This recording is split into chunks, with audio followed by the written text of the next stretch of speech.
Hey there, it's Carolyn Stern and welcome to Carolyn Talks, the channel to watch if you want to get unstuck, maximize your potential, and achieve more.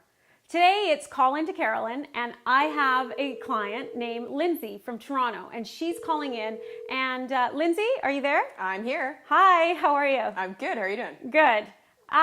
So you're on the air, so everything we're saying is now recorded. And I just wanted to know what's keeping you stuck? Well, I am at a stage in my business right now where I want to hire people. I want to get to that next stage. And it's something that I feel like I'm putting off because I think I am ready for it, but I feel like I'm almost making excuses for not going to that next stage. And I know that I need to get there. So I'm stuck. Okay. So what are you afraid of? Making the wrong decision. I think I don't want to hire the wrong person or somebody that's not suited for the business. Okay. So is it that you don't trust yourself in making that right decision, or you don't trust whoever you're going to give the work to? I think it's a bit of both. So just for some more background, I did have an editor before, so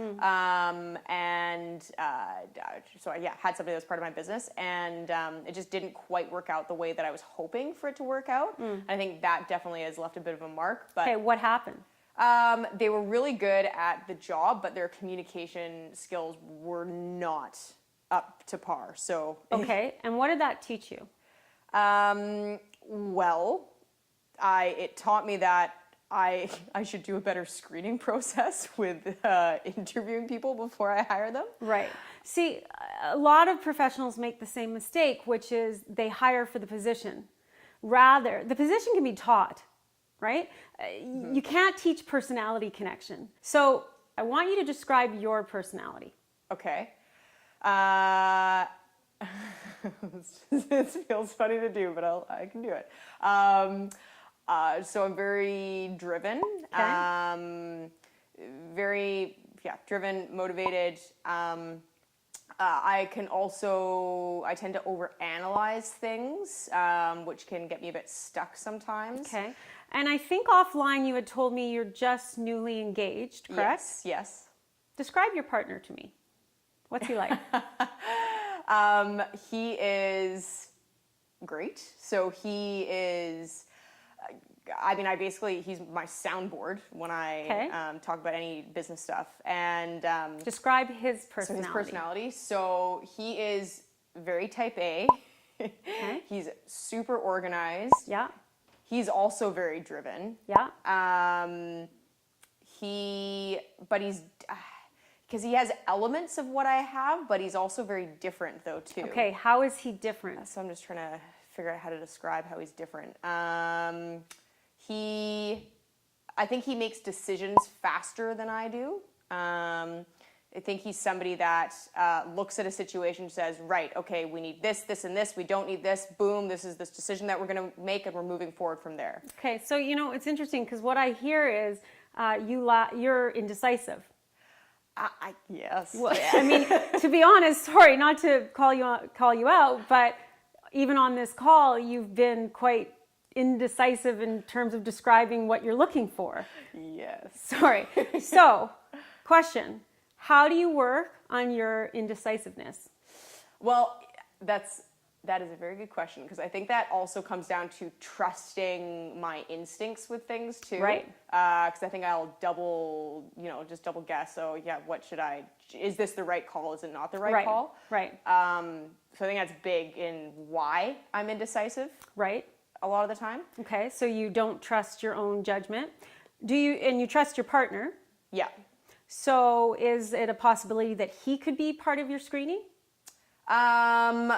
Well, I don't think I would bring him into the business. Is that what you're asking? Yeah, I mean, if you trust his opinion and he's someone who can at least help you make, he's quite decisive, what you might want to do is not necessarily use him to interview all your candidates, but get you in the flow of practicing. I mean, interviewing's kind of like dating, right? You got to practice. Yeah. So have an interview, bring him along, see what you see.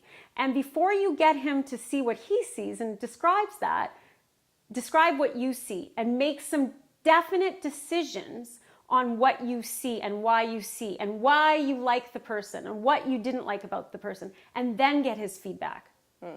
Chances are you might not have that much difference, and that'll give you more confidence that you can make decisions. I still think that there's something there, though, with the whole not trusting. Well, that's the other own piece. instincts. So what can you do to trust yourself more? I don't know. That's the tough one, to be honest. Because it's not that I think confidence comes from doing for me. So, the more that I do something, the more confident I am at it. Okay, so I'm going to interrupt you. There's a book called The Leadership Challenge by Kuzner and Posner. And they talk about you first need competence before you have confidence. One of the reasons I said practice at interviewing is to give you that competence. When I first started doing this show, I was horrible. As I've gotten better and done more and more of these, it's become easier. So the only way you're going to build that emotional intelligence muscle is to practice it.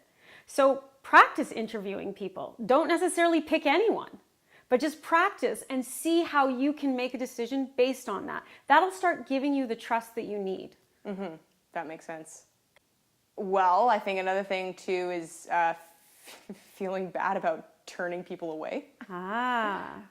So maybe there's something there, that it's not only about, you making the wrong decision, but you hurting someone.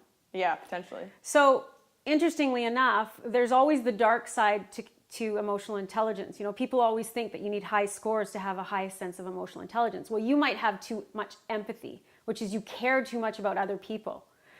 When the plane's going down, what do they say? They say save yourself before you save the child, right? So this is your business, and you've got an important business decision to make, so you need to put yourself first and not worry about how the candidates are going to feel if you say yes or no to them. Make sense? Yeah, completely. Yeah. Yeah. Thanks, Lindsey, for being on the show. Thanks for having me. If you're feeling stuck and want to be on the show, please send us an email. And if you need a little inspiration, remember this golden nugget, and we'll see you at the next Carolyn Talks.